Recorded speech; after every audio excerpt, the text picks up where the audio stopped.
بچوں السلام علیکم، کیا حال ہیں؟ سارے ٹھیک ٹھاک ہیں؟ کل ہم ایک واقعہ پڑھ رہے تھے حضرت موسیٰ علیہ السلام کا، تو آج ہم اس کو آگے شروع کرتے ہیں۔ اتنے میں دو لڑکیاں کنویں سے اپنی بھیڑ بکریوں کو پانی پلانے کے لیے آئیں۔ وہ کمزور تھیں، کنویں سے پانی خود نہیں نکال سکتی تھیں۔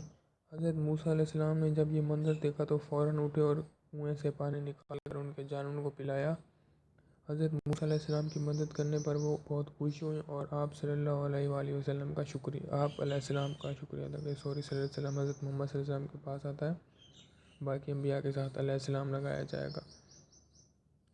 آپ علیہ السلام کا شکریہ ادا کیا۔ حضرت عیسیٰ علیہ السلام نے بھی اللہ کے ایک نبی تھے۔ آپ ہر وقت دوسرے انسانوں کی خدمت اور خوشی کے لیے تیار رہتے تھے۔ اللہ تعالیٰ نے آپ کو بہت سے معجزات عطا فرمائے۔ آپ علیہ السلام اللہ کے حکم سے بیماروں کو صحت مند کر دیتے، گونگوں کو بولنے کی طاقت دے دیتے، اندھوں کو بینا کر دیتے، مردوں کو زندہ کر لیتے تھے۔ بچوں یہاں پہ اس پیراگراف میں ہمیں یہ بتایا گیا ہے کہ انبیاء کرام کی سخاوت اور ان کی انسانوں کی مدد کرنے کے بارے میں۔ تو چونکہ آپ جس کنویں پہ سو رہے تھے وہاں پہ کچھ عورتیں آئیں، دو لڑکیاں تھیں جو کہ اپنی بھیڑ بکریوں کو پانی پلانے کے لیے آئیں۔ وہ کمزور تھیں، وہ کیونکہ جو کنویں میں سے پانی نکالتے ہیں تو بالٹی ہوتی ہے، وہ نیچے ڈال کے پانی بھر کے اس کو باہر کھینچنا ہوتا ہے۔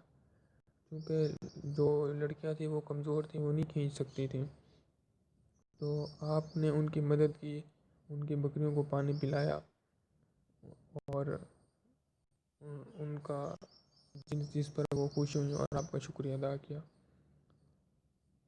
حضرت عیسیٰ علیہ السلام بھی اللہ تعالیٰ کے ایک نبی تھے۔ ہم نے یہ پہلے اسباق میں بھی پڑھا ہے کہ اللہ تعالیٰ کے کافی سارے نبی تھے، حضرت عیسیٰ علیہ السلام بھی ان میں سے ایک تھے۔ آپ ہر وقت انسانوں کی خدمت کرنے کے لیے تیار رہتے تھے۔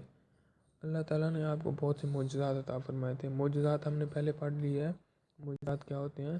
کسی نبی معجزے وہ چیز ہوتی ہے جو کہ عام انسانوں کے پاس نہیں ہوتی، جو کسی ایک انسان کی خاص خصوصیت ہوتی ہے جو کہ دوسرے انسانوں سے اس کو علیحدہ بناتی ہے۔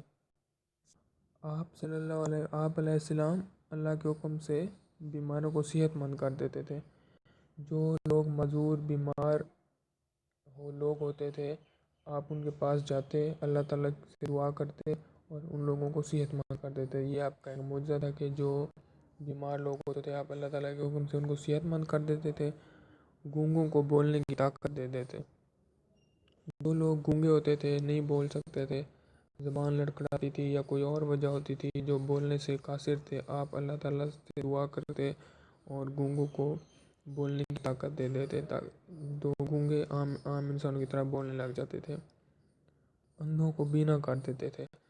جو لوگ اندھے ہوتے ہیں، جو دیکھ نہیں سکتے، جن کی آنکھوں کا نور نہیں ہوتا، وہ چل پھر نہیں سکتے دیکھ کے، تو آپ اللہ تعالیٰ کے حکم سے ان اندھوں کو بھی ان کی آنکھوں کی روشنی واپس کر دیتے تھے، ان اندھوں کو بینا کر دیتے تھے کہ وہ دیکھ سکیں اور روزمرہ کے کام کر سکیں، چل پھر سکیں، اور مردوں کو زندہ کر دیتے تھے۔ بچوں مردوں کو، تو مردے وہ مطلب ہوتے ہیں جو انسان اس دنیا سے چلے گئے ہوتے ہیں، جو مر گئے ہوتے ہیں۔